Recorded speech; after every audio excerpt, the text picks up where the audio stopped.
De retour en studio, nous recevons Monsieur Zabi Frédéric, qui est psychothérapeute et éducateur familial. Et nous parlons d'un sujet fort intéressant. Comment responsabiliser son enfant, c'est un défi. Et comment en faire un homme, une femme. Mais surtout, comment est-ce qu'on peut s'y prendre? Bonjour et bienvenue. Bonjour madame, merci de m'inviter encore. Je vous en prie. En tout cas, c'est pour le grand bonheur de notre public. Merci. Alors, responsabiliser son enfant. Responsabilité et puis enfant ressemble à un antagonisme parce qu'on se dit que l'enfant, c'est la spontanéité, c'est l'innocence, c'est la naïveté. Et vous parlez de responsabiliser. Est-ce que l'enfant, déjà tout petit, on peut le responsabiliser? Ça paraît anachronique. Absolument, et c'est le côté intéressant de la chose. Enfant, responsabilité, ça rime pas normalement, mais c'est là toute la responsabilité aussi des parents. Parce que être responsable, en fait, c'est assumer le devoir, c'est le devoir, en fait, plutôt d'assumer les actes qu'on pose, d'assumer la façon dont les choses sont faites, en fait. Or, nous demandons des choses à nos enfants.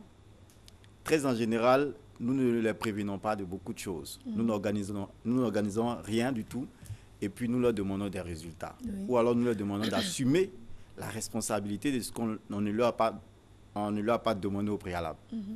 Ça pose souvent un problème. Alors, il faut qu'on dise aux parents que la responsabilité, responsabiliser un enfant, ça s'apprend. Et ça s'apprend le plus tôt possible. Déjà dès l'âge de 2 ans, il faut Mais qu'est-ce que commencer ça le veut travail. dire responsabiliser un enfant? Responsabiliser un enfant, comme je l'ai dit tout à l'heure, c'est en fait le devoir d'assumer l'énonciation d'une action, l'action elle-même, et puis les sanctions éventuellement, et la réparation s'il y a une faute. Il faut que la personne qui a posé l'acte soit capable d'assumer.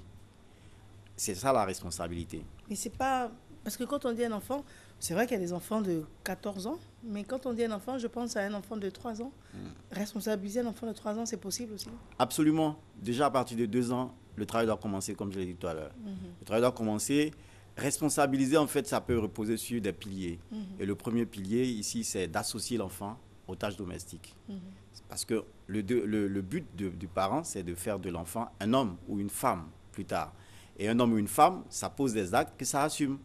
Donc, il faut déjà commencer à lui dire, attention, même si j'ai les moyens de me prendre un domestique, il faut que toi, tu fasses des choses à la maison. Et parce que quand tu seras chez toi à la maison, tu devras aussi poser ces actes. Mais est-ce que c'est pas trop tôt? Dans le sens où l'enfant a toute sa vie pour apprendre à être adulte, hein, d'autant plus que c'est pas toujours rose d'être adulte. Mais est-ce que ce n'est pas une manière de voler l'enfance de l'enfant, justement? En Ah, ne les laissant pas être enfant, naïf, et puis penser que la vie, le Père Noël existe vraiment. là se trouve le véritable problème. C'est à ce niveau que se trouve le véritable problème parce que c'est la plus grosse erreur des parents, que l'enfant il a toute sa vie pour apprendre. Je vous ai déjà dit ici, on n'apprend plus rien au-delà de 6 ans. On améliore ce qu'on sait déjà. On améliore ce qu'on a déjà appris. Donc si vous n'avez rien appris entre 0 et 6 ans, c'est sûr que vous n'aurez rien à améliorer. Donc c'est entre 0 et 6 ans qu'il faut tout construire. C'est là qu'il faut montrer à l'enfant qu'il y a des choses qu'il peut faire, qu'il doit faire. Et vous voyez, quand un enfant n'a pas appris ces choses dans ces laps de temps-là, très souvent quand il devient adolescent, ou bien quand il devient adulte, c'est des choses qu'il n'arrive plus à assumer. On voit par exemple un mari qui ne sait rien faire à la cuisine parce qu'il n'a pas appris plus tôt.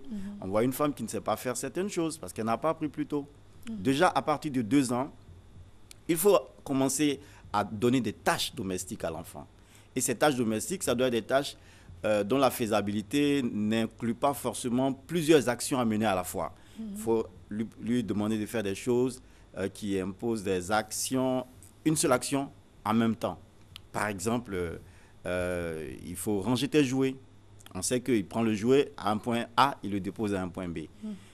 Ça, il faut déjà commencer à le faire, à lui dire de le faire, et non pas à courir après lui, à ramasser ses jouets. Lui, ce qu'il peut faire, c'est de jeter ça un peu partout, et puis il y a quelqu'un pour le faire à sa place. Non, il faut déjà lui montrer que c'est lui, c'est son devoir, c'est sa responsabilité de le faire. Et ça, c'est déjà à partir de 2 ans, 4 ans, on peut déjà commencer par des consignes simples. À partir de 4 ans, on peut corser un peu les choses en demandant à l'enfant, par exemple, de débarrasser la table. Même s'il y a une domestique pour le faire, non, on peut l'assigner à d'autres charges et puis confier ces choses à l'enfant. Alors, ça veut dire que pour bousculer les idées préconçues, par exemple, je trouverais, j'ai toujours trouvé pas normal qu'un enfant soit dans une cuisine en me disant que c'est dangereux. Il y a le feu, il y a l'huile, il y a les couteaux et tout. Donc, je trouve peu précautionneux de demander à l'enfant de prendre l'assiette et de l'amener dans la cuisine, sachant qu'il y a des dangers. Il va être attiré. C'est en allant dans la cuisine qu'il y aura la loco au feu, et puis que la loco va sauter, et puis, l'huile va sauter, par exemple. Ou bien, comme par hasard, sur le chemin de la cuisine, dans la cuisine, il y a un couteau qui est là, qui a servi à quelque chose auparavant. L'enfant dépose l'assiette et puis se dit, tiens, un couteau qui ressemble à mon épée d'un dessin animé, non? Il y a beaucoup de tentations aussi. Oui, absolument, mais c'est cela, je le disais tout à l'heure, c'est le côté qui est intéressant. Vous savez, responsabiliser quelqu'un, c'est un devoir pour un parent. Parce que le but final, c'est de faire de cet enfant-là un homme. Et un homme, il doit faire face à des situations. S'il n'a pas appris à faire face à ces situations, évidemment, le jour où ces situations vont se présenter dans des conditions où il faudra donner des résultats, il ne pourra pas en donner. Donc, déjà, en responsabilisant l'enfant le plus tôt possible, il faut quand même l'encadrer. Ça doit se faire sous la surveillance des parents. Même s'il y a des dangers à la cuisine, même s'il y a des dangers dans la douche, il y a le risque que l'enfant glisse sous le carreau quand on va lui demander, par exemple, de faire le ménage, etc. C'est vrai que ces dangers existent. Mais ça doit se faire sous la responsabilité, sous la vigilance, bien évidemment, des adultes qui sont à la maison. Mais il faut que ça se fasse. Parce que si ça ne se fait pas, ça pose un problème. Alors, par exemple, quand vous parlez de ménage, surtout dans la culture africaine, le garçon ne fait pas le ménage. C'est la fille qui fait le ménage. Alors, pour responsabiliser très jeune, est-ce que vous conseillez que, ayant un garçon et une fille à 2 ans près, est-ce que vous conseillez que les deux fassent le ménage? On est aujourd'hui dans une situation où il y a une égalité de droits. Donc, il faut qu'on apprenne aussi bien aux petits garçons qu'aux petites filles pratiquement les mêmes choses. Il faut qu'on leur apprenne. Parce que quand ils vont grandir, ils vont se retrouver dans des situations où ils peuvent ne pas avoir les moyens, par exemple, de pouvoir se prendre des domestiques ou bien alors d'avoir des aides extérieures. Donc, il faut que ce soit quelqu'un qui soit prêt à affronter la vie. Et pour affronter la vie, il faut un bagage. Et c'est ce bagage-là qu'on a le devoir de leur donner. Il n'y a pas que les tâches domestiques auxquelles on doit associer l'enfant, bien évidemment. Il y a aussi, il faut pouvoir, pour lui enseigner un bon sens de la responsabilité, il faut pouvoir encadrer également ses relations avec l'argent. Parce que ça, c'est un point très important de la vie. Oui. Et là, dès l'âge de 5 ans, on peut le faire. Mon père, il a fait avec moi. Quand j'étais plus jeune, quand j'étais en classe de CM, mon père, il m'a fait asseoir, il m'a dit, regarde, tu es mon enfant le plus aimé. Évidemment, c'était du toc qu'il me racontait parce qu'on était 36. La même chose, il a dit à tout le monde. Mais il m'a dit, tu vois, je te fais confiance et je veux que tu gardes mon argent. Ça, c'est mon argent. Je ne veux pas que tu le dépenses. Si tu as besoin d'argent, tu me dis, je te donne de l'argent. Mais celui-là, ça, c'est à moi. C'était une grande responsabilité que mon père me fasse confiance de cette façon-là. Et cette chose, vous voyez, quand il m'a donné son argent, j'ai gardé ça. Parce que je n'avais pas envie de le décevoir. Et ça, c'est déjà depuis la classe de CM. Ça m'a permis de développer une relation intéressante avec la chose de quelqu'un. Et c'est là, madame, je suis en train d'expérimenter ça avec mon propre enfant. Ma fille, elle a 5 ans, j'ai commencé avec elle. J'ai commencé à lui donner des petites sommes, elle ne sait même pas ce que c'est, mais je lui donne de l'argent et elle garde ça pour moi. Et elle le fait très bien. Donc, ça amène l'enfant à être détaché de l'argent? Absolument, ça l'amène à avoir une bonne relation, non seulement avec l'argent, un bon sens de responsabilité toujours. C'est-à-dire, premièrement, ne pas décevoir. Ne pas décevoir celui qui vous fait confiance. Et puis, avoir un rapport intéressant avec ce dont vous avez la charge ici. Donc, le rapport avec l'argent, c'est très important. Poser la question, prendre un autre angle. Par exemple, les enfants, dans ma vision, c'est une tirelire, en fait, qu'on donne aux enfants en leur apprenant l'épargne. En disant, bon, toi, voici telle somme, telle somme, telle somme. Et quand on observe, Il y en a un qui met dans sa tirelire et puis qui cache bien sa tirelire et puis qui est content de venir régulièrement en disant j'ai telle somme dedans, j'ai telle somme dedans. Il a un rapport également avec le fait de compter tout ça. Et il y a l'autre qui ne peut pas garder l'argent, qui va toujours avoir des besoins, des bonbons, de la boisson, des biscuits, tout ça, et puis qui estime que c'est son argent et il a le droit de se faire plaisir parce que ce n'est pas tout le temps qu'on lui permet toutes ces largesses quand il le souhaite. Quelle est la bonne approche? Les deux. Les deux. Premièrement, il faut enseigner le sens de la gestion à l'enfant, le sens de l'économie à l'enfant, le sens de l'épargne à l'enfant. Il faut lui apprendre ça. Ça permet plus tard d'en faire quelqu'un, comme je le dis encore, le mot revient, de responsable dans la vie. Parce que c'est quelqu'un, il va bien falloir qu'il gère un salaire quand il aura au-delà de 25 ans, quand il aura un travail. Voilà. Il va falloir qu'il puisse garder l'argent de quelqu'un, par exemple. Donc, il faut déjà qu'il ait un sens de la responsabilité vis-à-vis des finances. Donc, il faut le lui apprendre dès le bas âge. Donc, il y a d'abord lui-même la gestion de l'argent, il faut lui apprendre que ce n'est pas parce qu'on a de l'argent qu'on doit le dépenser forcément. Voilà, il faut le faire quand cela est nécessaire ou indispensable, mais on n'a pas besoin de le faire à tout vent. Ça, il faut le lui dire. Et puis, la deuxième chose, c'est de lui apprendre ce que je venais de vous dire tout à l'heure, à pouvoir garder quelque chose de quelqu'un qui ne lui appartient pas. Ça, c'est très important. Parce que si vous n'êtes pas capable de garder quelque chose qui ne vous appartient pas, c'est dangereux. Très dangereux et bonjour les dégâts. Donc, il faut faire les deux. Il faut faire les deux. Il faut y aller à fond. Et l'enfant qui a conscience que c'est son argent, on peut le laisser dépenser? Non, pas forcément. Et c'est là que se trouve la responsabilité du parent. Encadrer. Le père, la mère, c'est un encadreur. Un encadreur, c'est-à-dire, il met des balises, il met des garde-fous. Voilà, ce n'est pas parce que c'est ton argent qu'il faut le dépenser comme tu le veux. Voilà, il y a des moments où on peut dépenser, il y a d'autres moments où on ne doit pas dépenser. Et puis cela peut se faire en lui assignant des objectifs. Vous voyez, si tu gardes ton argent, tu atteins tel objectif, voilà ce que tu peux en faire. Il faut le lui expliquer. Et s'il adhère au projet, il n'y a pas de raison qu'il soit très dépensier. Parce que s'il n'apprend pas ces choses-là, plus tard, voilà.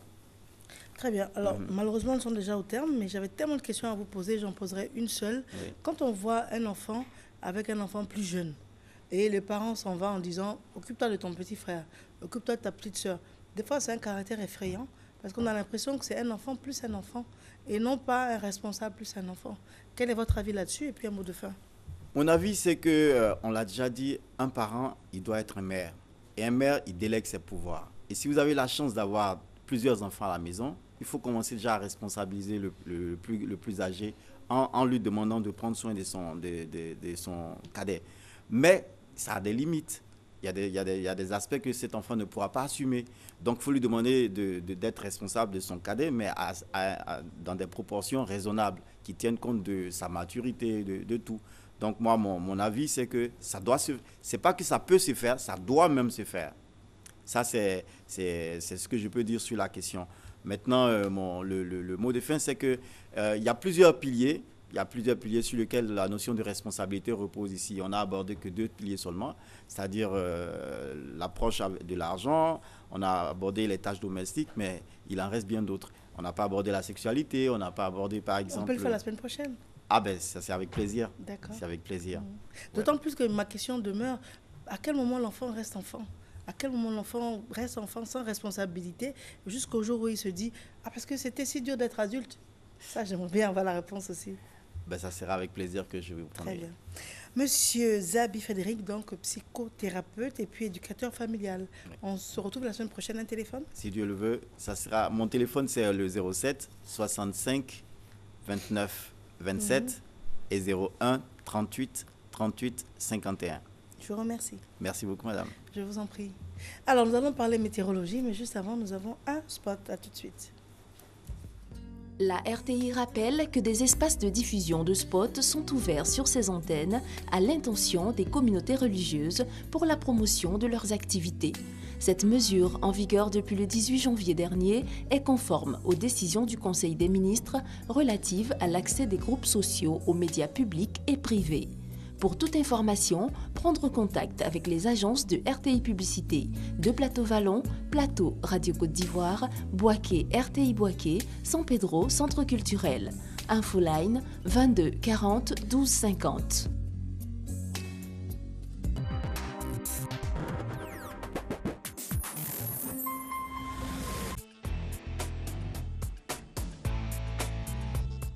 sommes de retour en studio. Il est installé, Monsieur Ferdinand Eclou. Monsieur, bonjour. Bonjour, madame. Vous êtes chef de service prévision à la Sodexam. Oui. On parle de la météorologie. Oui. On parle également de la saison actuelle. Oui. Actuellement, on est dans quelle saison? On est toujours en saison des pluies, c'est-à-dire dans notre grande saison des pluies.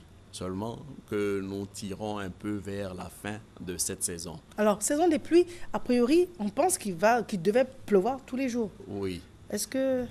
En fait, lorsque vous êtes au milieu de votre saison, là, vous remarquerez que les épisodes de pluie sont pratiquement de 2 jours. C'est-à-dire qu'on ne va pas dépasser 2 jours sans précipitation. Mais présentement, le front intertropical étant vraiment monté à l'intérieur des terres, c'est au nord du Sahel, raison pour laquelle les phénomènes sont pratiquement allés un peu plus à l'intérieur des terres. Ce qui fait que sur le littoral ivoirien, on constate de petites précipitations ou des pluies qui ne sont pas assez consistantes. Voilà. Alors, ce que j'aimerais vous demander, quand on dit la pluie, ça effraie beaucoup de personnes et ça plaît à d'autres. Oui. Je pense aux inondations, je pense à l'inconfort, par exemple dans les zones citadines. Oui. Mais je pense également aux agriculteurs Oui. qui ont besoin de pluie par rapport à leur culture. Oui. Ça peut être dramatique sans pluie. Oui. Alors aujourd'hui, quel est le constat, par exemple, par rapport à l'année dernière? Oui. Je me souviens que sur le littoral, il y avait beaucoup plus de précipitations. Donc, en tant que citadine, il y avait beaucoup plus de dégâts également. Oui. En fait, tout dépend de la façon dont la précipitation tombe.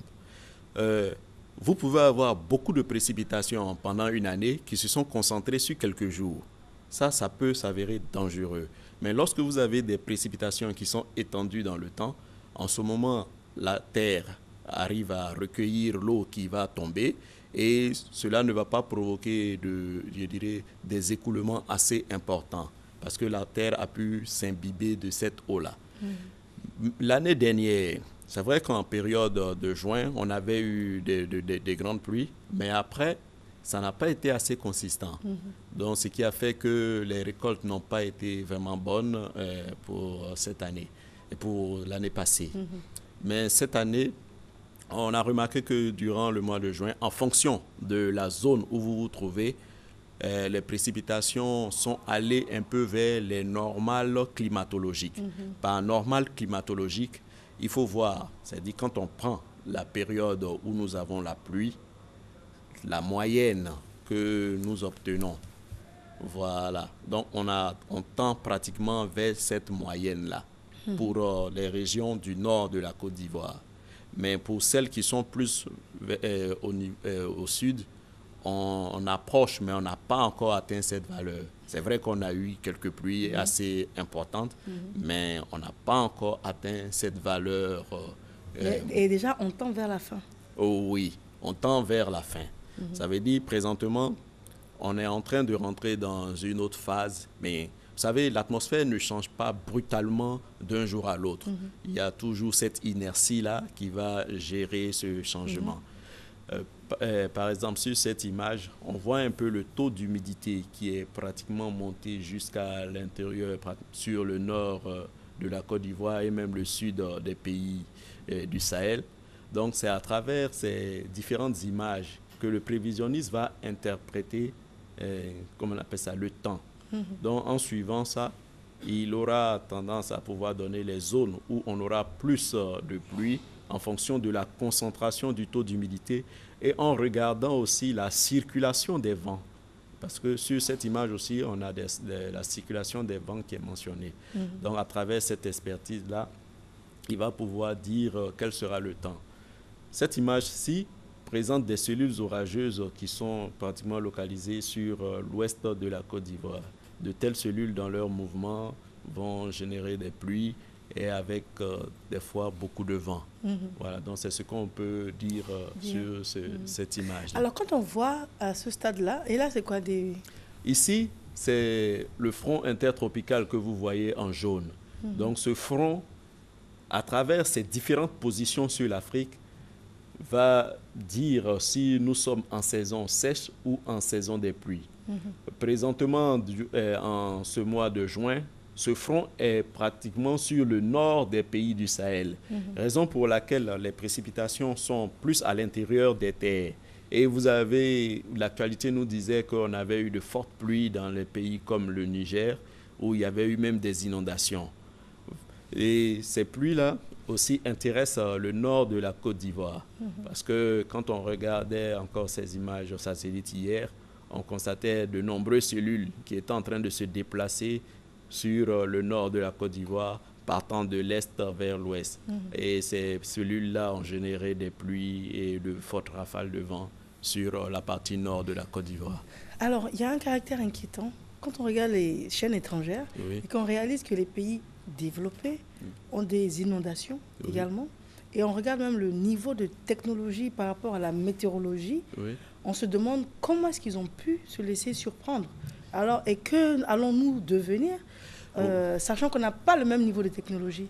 Non, en fait, je disais la semaine dernière que tout dépend de l'échelle du phénomène que nous sommes en train de regarder. Vous pouvez avoir une petite cellule orageuse, mais très dangereuse. Cette cellule peut se développer rapidement sur le quartier où vous êtes ou bien dans votre commune et pouvoir donner des pluies assez consistantes. La prévision, en fonction de, je dis toujours, en fonction de l'échéance, lorsque votre échéance est grande, c'est-à-dire longue, qui va à plus de 24 heures, 48 heures, voilà, 72 heures, votre prévision n'est plus trop précise. Il faut qu'on se rapproche de l'échéance du phénomène. C'est-à-dire pratiquement 2 heures à 3 heures avant que le phénomène ne soit là pour donner une prévision beaucoup plus exacte. Ouais, tout dépend des données qu'on reçoit et que les supercalculateurs, sur les super ordinateurs vont ingérer pour dire ce que sera le temps demain. C'est une science, certes, mais elle n'est pas parfaite, puisque nous avons quand même quelques erreurs dans les données que nous utilisons.